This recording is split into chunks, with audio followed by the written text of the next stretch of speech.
პირველი როგორც იცით ვიდეო, მეორე კვიზი, რა თქმა უნდა შეგიძლიათ შეხვიდეთ უყუროთ ვიდეოს, კვიზიც გააკეთოთ და შემდეგ შევდივართ მესამეში, ანუ მესამე უნიტის მეექვსე კვეთავის მესამე სავარჯიშოში.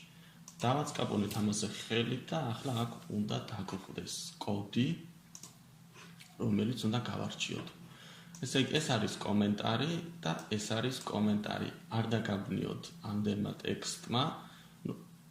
ძალიან ბევრი რომ არ გამოჩნდეს და რომ არ დაგაბნიოთ, ამიტომ მოდი ეს კომენტარი დროებით წავშალოთ.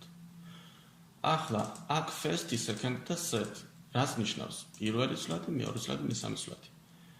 პირველი სვლადი არის შექმნილი, რომელიც გავუტოლეთ 3-ს. გავუტოლეთ რა, ასეთი კოდი დაგვხვდა დაწერილი, რომელიც გატოლებული არის 3-ის. მეორე სვლადი არის შექმნილი, რომელიც გატოლებული არის 7-ის, ანუ რომელიც უდრის 7-ს. მესამე სვლადი არის შექმნილი, რომელიც უდრის 2-ს.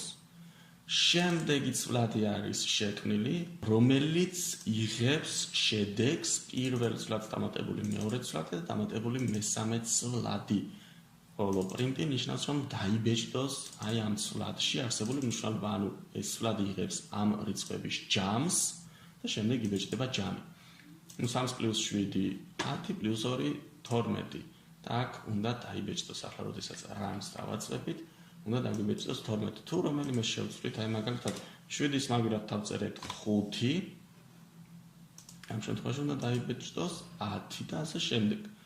კარგი, მე მგონი აქ რაიმე განსაკუთრებული არაფერი არ არის, აი თუნდაც აქ რომ შევცვალოთ 3 + 5 და მინუს დავწეროთ, აი აქ დავწეროთ 2. 3 + 5 8, 8-ს გამოკლებული 2 6. დაწერა აქ 6 დაგვიბეჭდა. Next დავაჭიროთ და გადავიდეთ შემდეგ სავარჯიშოზე.